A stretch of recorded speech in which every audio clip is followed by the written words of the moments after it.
Bonsoir à tous. À la une de cette édition, la construction prochaine du centre de développement minier africain en Guinée. Une grande victoire remportée par le président Alpha Condé lors du sommet de l'Union africaine à Nouakchott. À bientôt, l'installation des maires et leurs conseillers, c'est la principale information des travaux du comité de suivi. Cette installation concerne les communes urbaines et rurales dont les résultats ne souffrent d'aucune contestation. Un écrivain prolifique, Mamadi Keïta, 70 ans et 3 livres publiés à la fois. Ces ouvrages sont inspirés de faits réels.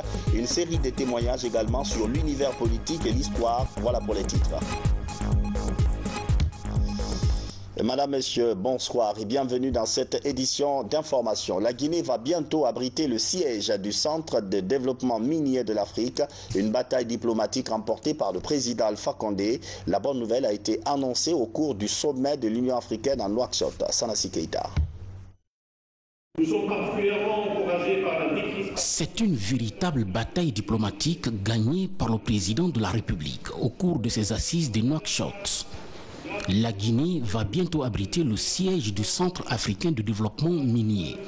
Cela après plusieurs mois de tractations entre les grands pays miniers du continent. Ce qui est surtout remarquable pour la Guinée, c'est que nous avons remporté une grande victoire diplomatique aujourd'hui en obtenant le siège du Centre africain de développement minier.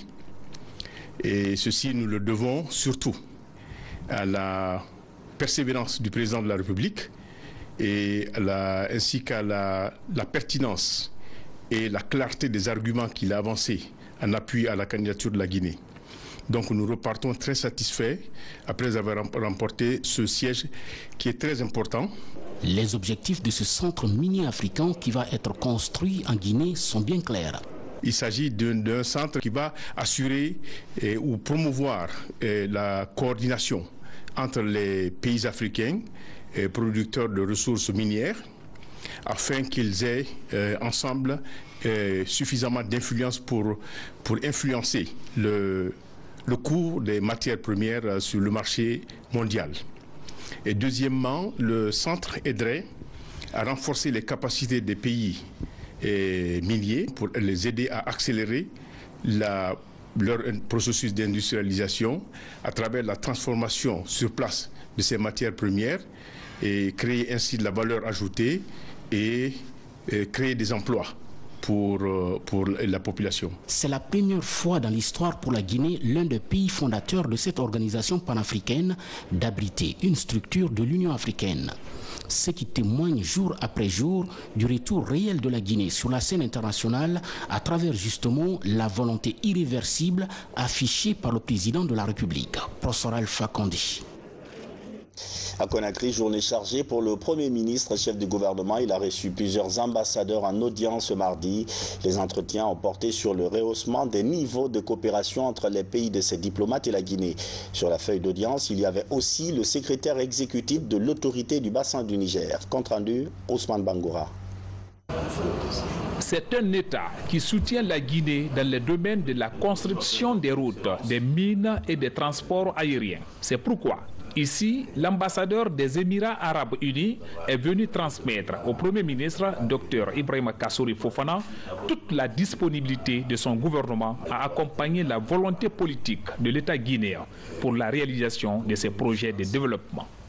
La rencontre a été portée sur le renforcement des relations bilatérales entre les deux pays, entre la Guinée et la République et l'État des Émirats arabes unis. Il parlait aussi de l'invitation du Premier ministre pour visiter l'État des Émirats arabes unis afin de rencontrer les autorités compétentes des Émirats arabes unis, de discuter des relations, du renforcement des relations entre les deux pays. Peu après, l'ambassadeur du Sénégal, Madame Anna Semou Faye, est reçue par le Premier ministre. Au cours de l'entretien, il a été question de discuter du maintien des axes de coopération entre nos deux pays. Les relations entre la Guinée et le Sénégal sont des relations toutes particulières. Et le mot est même assez petit, à mon avis, assez modeste pour exprimer la réalité de ces rapports. Nous avons donc revisité un peu tout ce que nous entretenons ensemble, d'abord à travers nos plus hauts dirigeants, son Excellence le professeur Alpha Condé, président de la République de Guinée, et son frère et ami, M. Macky Sall, président de la République du Sénégal. Nous avons tenu aussi à rappeler les axes de coopération qui existent d'ores et déjà entre nos pays et pour lesquels M. le Premier ministre a exprimé une très grande disponibilité pour nous accompagner, pour nous donner les voies et moyens qui permettront de renforcer cette belle coopération. Cette autre audience est celle accordée à l'ambassadeur du Royaume-Uni en Guinée. La Grande-Bretagne, à travers son ambassade de Guinée, réaffirme tout son engagement à assister la Guinée à développer les secteurs de l'énergie et du commerce. Et je suis venue parler avec le Premier ministre de l'engagement du Royaume-Uni en Guinée et de notre souhait d'élargir et de renforcer la coopération entre le Royaume-Uni et la Guinée, surtout dans le domaine du commerce. Et nous espérons bientôt recevoir le ministre des Mines, le ministre de l'Investissement à Londres pour en parler plus. La régulation de nos cours d'eau est la volonté affichée des responsables en charge de l'ABN. Entendez, autorité du bassin du Niger. C'est dans cette perspective que le secrétaire exécutif de l'ABN est venu chez le Premier ministre pour lui rendre compte des activités de l'institution afin de recueillir des orientations de l'autorité guinéenne. Nous avons des sujets importants que nous avons abordés. Le premier, c'est la réalisation des barrages Foumi.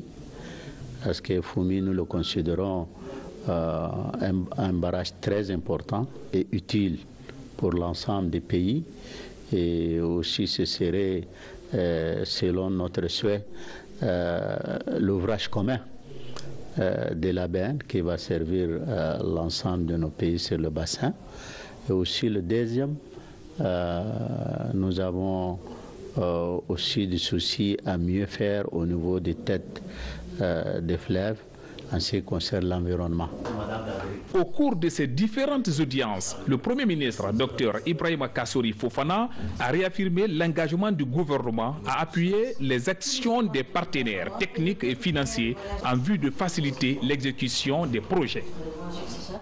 Il y a quelques jours, le prix du carburant à la pompe est passé à 10 000 francs guinéens le litre.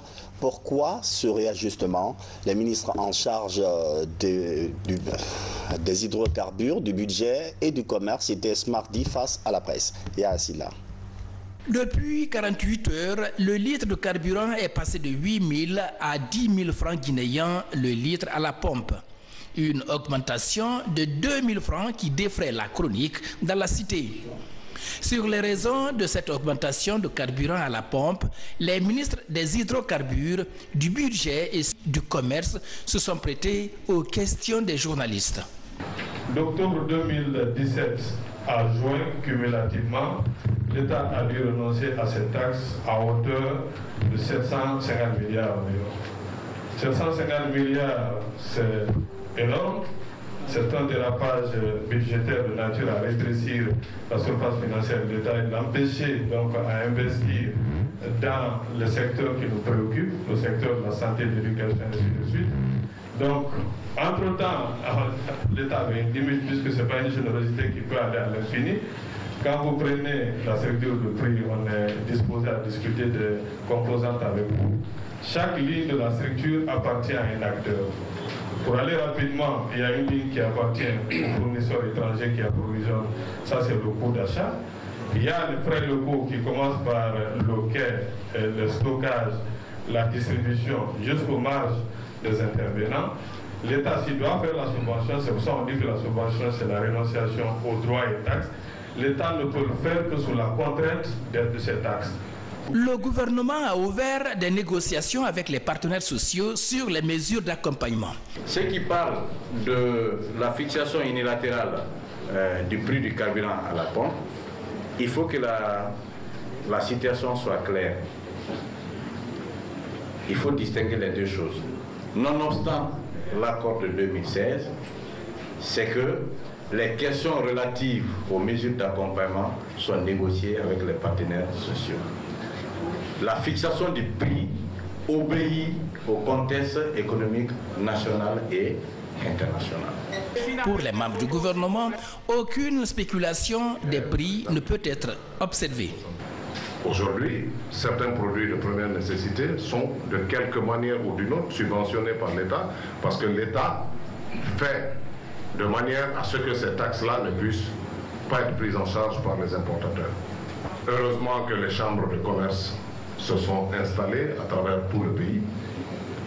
Je dois rencontrer demain jeudi, en début d'après-midi, l'ensemble des représentants des chambres de commerce préfectorales et régionales, ainsi que du bureau provisoire de la chambre de commerce, pour que nous puissions discuter des mesures d'accompagnement qui pourraient être prises par le gouvernement dans le cadre de l'augmentation du prix du carburant.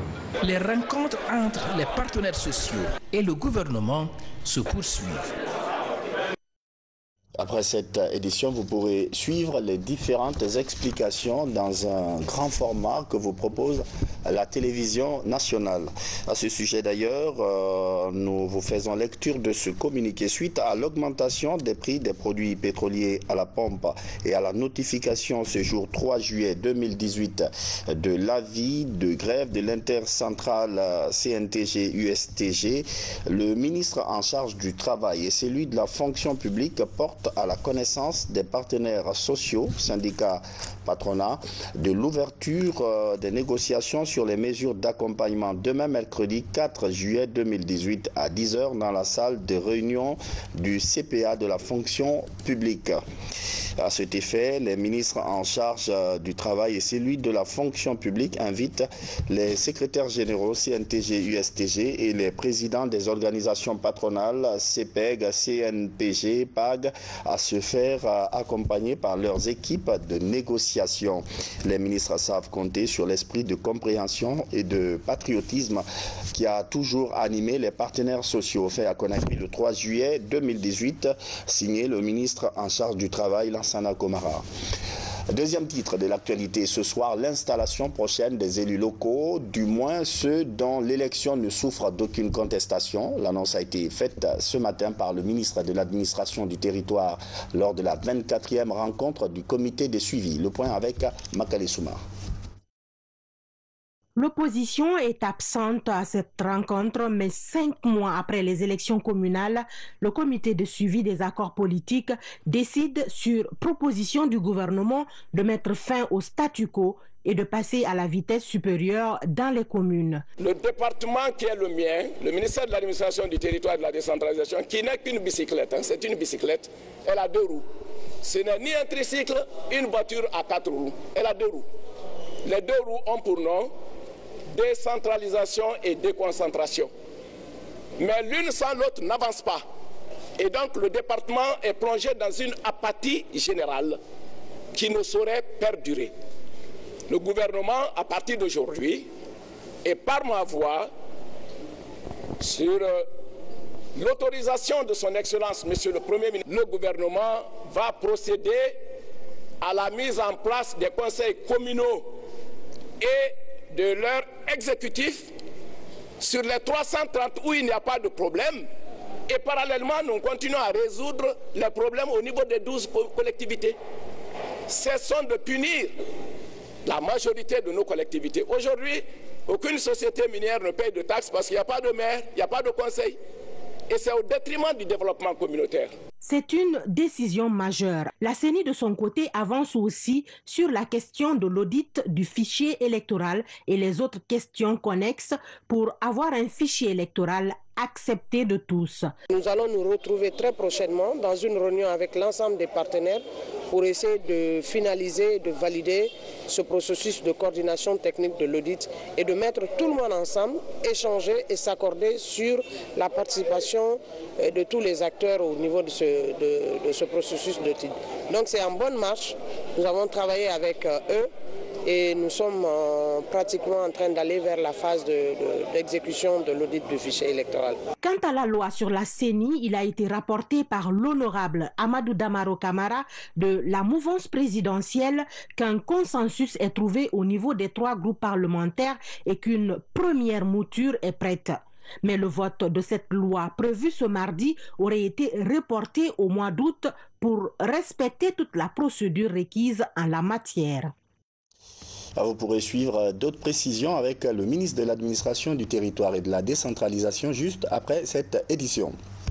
Le Premier ministre, chef du gouvernement, son passage à l'hémicycle pour présenter la politique générale du gouvernement continue d'inspirer la rédaction du journal télévisé de la RTG Coloma. Un des points abordés est la poursuite du dialogue politique et social. Comment réussir ce pari? Élément de réponse avec Ansouman Toumani Camara. Devant les élus du peuple, le chef du gouvernement a insisté sur la nécessité du dialogue politique et social dans le contexte actuel de la Guinée. Pour Dr Kassory Fofana, ce genre de concertation publique tient compte de la partition à jouer par chaque acteur de la vie nationale. D'ailleurs, son engagement à promouvoir cette plateforme de concertation nationale relève des prérogatives constitutionnelles du Premier ministre en Guinée. Si les intérêts des différents acteurs peuvent être divergents, seul le dialogue social et politique reste le cadre de concertation pour assurer une bonne gouvernance visant à promouvoir la justice sociale, les relations professionnelles équitables, le développement durable et la quiétude sociale. Avec tous ces avantages, les solutions proposées pour des sorties de crise en Guinée viennent des acteurs politiques. Mais de l'avis de certains politiques, la concertation doit privilégier les préoccupations sociales. Les problèmes dits politiques que nous avons, ce sont des problèmes relativement artificiels que certains créent pour faire prévaloir des intérêts personnels. En réalité, les vrais problèmes que la Guinée a à l'heure actuelle, ce sont des questions sociales. Pourquoi nous avons des problèmes à ce niveau? Parce qu'il y a des réformes en profondeur qu'il aurait dû faire depuis plus de 30 années qui ne sont pas engagées, qui nécessitent un effort national de tous. Et de ce point de vue, il faut un dialogue social inclusif, profond, pour casser les rigidités structurelles de la Guinée et aussi lutter contre les fragilités qui nous assaillent de part et d'autre. Depuis des années, l'organisation des élections en Guinée réveille des tensions sociales qui mettent en danger la stabilité du pays et du coup ralentit la dynamique de développement. La société civile met en cause la volonté citoyenne des hommes politiques. Chaque élection nous coûte financièrement. Ça coûte un budget sur le dos du contribuable. Et malgré tout ça, le contribuable, après les élections, n'arrive plus à dormir sur ses lauriers. C'est toujours des problèmes. Le dialogue politique et social comme une garantie à la stabilité du pays. Toutefois, le respect du cadre juridique et leur adaptation aux réalités du moment sont conseillés par certains Guinéens. Nos textes sont des textes qui ne sont pas complets, c'est-à-dire qui ont des insuffisances, qui ont des carences. Il faut les corriger. On ne peut pas dire qu'on ne peut jamais toucher un texte parce qu'il a été adopté par qui? Je dis bien par qui? Parce que ce n'est pas le peuple de Guinée qui a eu à se prononcer sur nos textes de loi. Donc chaque fois, il faut aller en négociation. Chaque fois, il faut modifier certains passages du texte, de nos textes de loi, alors que franchement, on peut essayer de faire le toilettage de tout ce texte de loi que nous avons. Je vais surtout parler de la Constitution. La Guinée, avec son plan national de développement économique et social, ambitionne figurer sur la liste des pays émergents du continent. La réalisation de ce programme de développement, avec tous les atouts humains et économiques, n'aura de handicap que la volonté de tous les Guinéens d'être positifs dans ce processus de transformation du pays. Éducation, avec la construction de collèges modernes dans le pays, les bailleurs de fonds suivent de près l'évolution des travaux. Ils appuient ainsi le programme sectoriel de l'éducation guinéenne. Abraham Christophe Kanté, Mohamed Seyar Souma. Après la pose de la première pierre pour la construction des 72 salles de classe des collèges modernes dans la capitale et à l'intérieur du pays, les bâtiments sortent de terre. Une délégation des bailleurs de fonds visite les chantiers. C'est une action du programme sectoriel de l'éducation PSE sous financement de la Banque mondiale, de l'AFD et de l'UNICEF. Le projet vise à accroître la capacité d'accueil des écoles publiques du pays. J'avoue ma foi que dans tous les 3 chantiers où on est passé, nous avons rencontré la directrice de l'entreprise, les responsables de l'entreprise, également le responsable du bureau d'études. Et à chaque fois, nous avons cherché à comprendre est-ce qu'il y a des contraintes, est-ce que l'état d'avancement est satisfaisant. Et nous avons eu des réponses positives. Que les chantiers avancent bien. Pour Conakry, 3 établissements bénéficient du projet. Le lycée Ahmed Sékou Touré du quartier Aviation, le lycée Boubacar Biro Diallo de Sangoya et la nouvelle école de Foula Madina. Chacune de ces écoles sera dotée de 12 salles modernes équipées de laboratoires et autres commodités. Je me réjouis de voir le chantier commencer et je suis content. Je ne dirais pas satisfait, mais je suis déjà content d'apprendre que d'ici le 20, la première dalle sera coulée. Et on a un délai contractuel de 12 mois, sur lesquels déjà 3 mois sont consommés. Donc je vois que le bâtiment, d'ici 9 mois, maximum 10 mois, il sera rendu. Avec le programme sectoriel de l'éducation, le gouvernement guinéen œuvre pour la qualification du système éducatif. Déjà, plusieurs collèges et lycées modernes sont construits à Conakry et à l'intérieur du pays. D'autres chantiers sont également en cours d'exécution pour améliorer la capacité d'accueil des établissements scolaires du pays. À Kobaya, les habitants devront bénéficier gratuitement des titres fonciers pour leur construction. Des travaux d'établissement du plan foncier sont lancés et sont menés par une équipe d'experts marocains et de cartographes guinéens. Martin Fansina Doudou. Les travaux préliminaires de l'établissement du plan foncier du quartier Kobaya sont lancés. Ils débutent par la densification du rattachement, une opération topographique qui consiste à identifier et à capter les anciennes délimitations des propriétés. L'exercice semble simple, mais compliqué. Les sites d'opérations actuels vont du rond-point de la cité Anko 5, en passant par la transversale numéro 6, la voie express au quartier Kobaya. L'IGN a fait les reconnaissances des bornes sur le terrain, les anciennes bornes. Elle a implanté de nouvelles bornes et elle a fait les observations avec les experts marocains. Et c'est sur ces bornes aujourd'hui que le plan guide, le projet phare va se baser pour faire la densification. Nous avons créé, à partir de 3 anciens points, nous avons créé 10 nouveaux points pour les utiliser dans les travaux topographiques futurs ici à Kobaya pour établir donc le plan foncier. Après cette première phase, le plan foncier sera établi pour chacun des propriétaires qui existent sur le terrain. Donc tous les propriétaires existants dans la zone de travail auront gratuitement leur plan foncier. L'opération met en branle les experts marocains, topographes, urbanistes, aménagistes et cartographes guinéens. C'est là pour réduire les conflits fonciers. Notre connaissance se limitait au plan cadastral dans le temps, où on faisait des lotissements propres, corrects, mais sans propriétaire. C'est après qu'on fait la gestion. Aujourd'hui, les gens y habitent. C'est différent du plan cadastral. On revient maintenant pour faire le plan foncier. Qui est où? Qui est propriétaire d'où? Pour que définitivement, qu'on cesse ces problèmes de litige de limite, litige de propriété, de succession, ça en finira et définitivement. Croyez-moi que si nous réussissons ce projet, la justice aura peu à faire dans ce pays.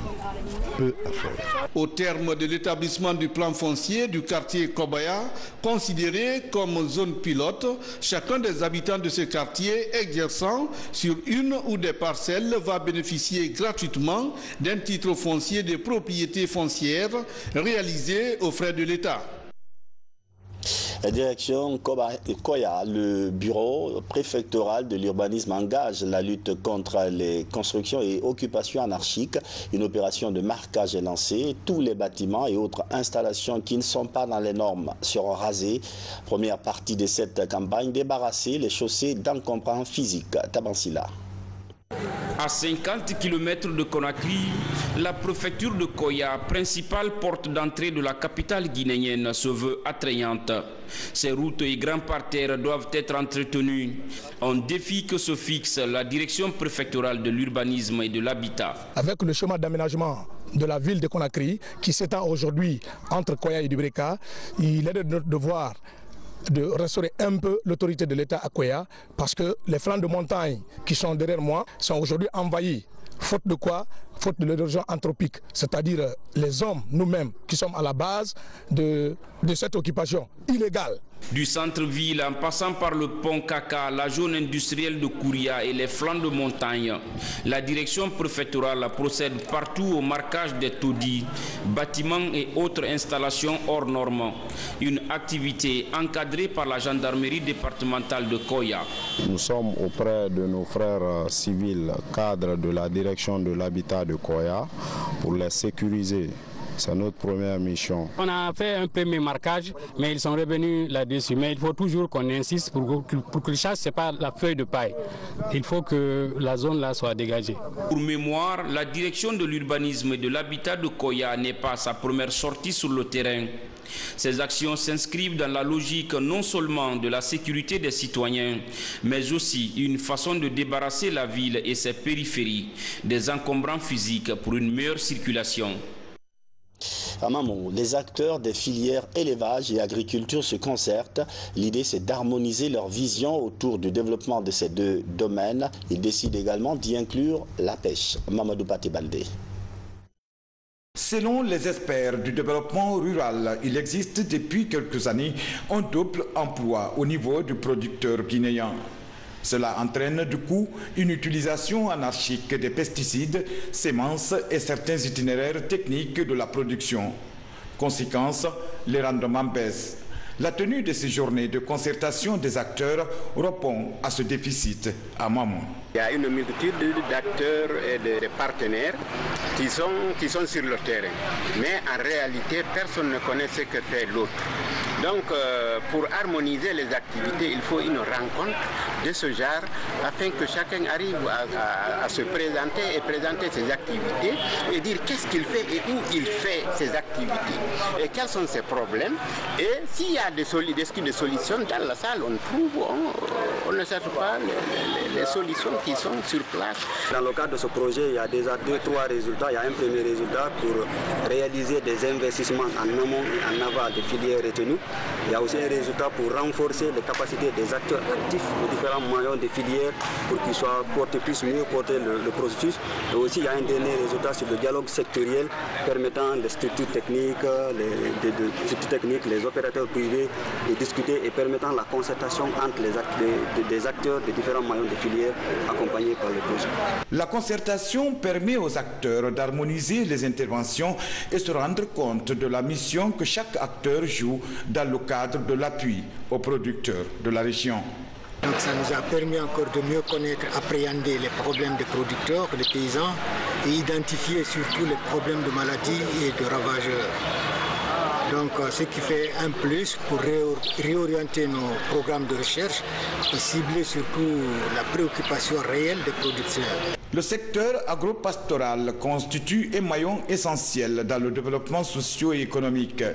Les autorités de Mamou promettent d'accompagner ces cadres pour une plus grande productivité.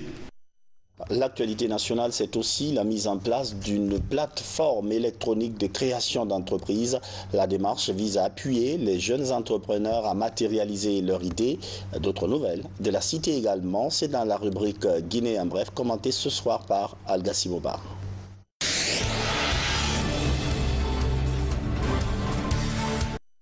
Le gouvernement, dans la dynamique de la promotion du secteur privé, met en place un système électronique national d'enregistrement d'entreprises. Ce système va faciliter la création rapide des entreprises à moindre coût, en moins de 24 heures.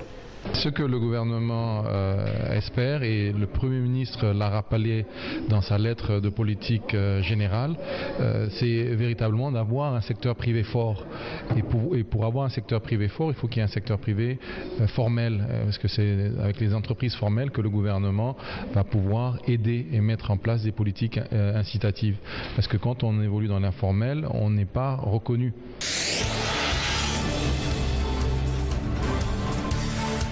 Désormais, des normes à l'international seront appliquées sur les outillages électriques en Guinée. Cela fait suite à la mise en place d'un comité électrotechnique national qui sera chargé de l'élaboration et de la vulgarisation de ces normes auprès de tous les acteurs du domaine de l'électricité. En direct avec les commerçants, parce que c'est l'État qui peut agir sur les commerçants. Nous conseillerons l'État, nous ferons notre travail que nous soumettrons à l'État avec les recommandations qu'il faut, mais sur la base des essais en laboratoire que nous allons faire avec démonstration à l'appui pour que l'État prenne les dispositions afin de protéger le consommateur guinéen. Rénovation et extension de l'école primaire de Mali 1. L'initiative va changer le visage et la qualité d'accueil de ce temple du savoir abandonné il y a des années. Le Japon et l'Union pour le développement durable de la Guinée financent la rénovation et l'extension. L'enveloppe s'élève à plus d'1 milliard de francs guinéens. Nous allons continuer à travailler dans le domaine de l'éducation, car l'éducation est un moteur de développement économique. La priorité de la coopération japonaise, c'est toujours à l'éducation. Il a 70 ans et vient de publier 3 livres à la fois, des ouvrages qui racontent la réalité, l'histoire, mais aussi qui sont des enseignements sur la politique, entre autres. L'auteur Mamadi Keïta a impressionné plusieurs de ses pairs écrivains. Diamokaba. Mamadi Keïta entre dans les rangs des écrivains guinéens.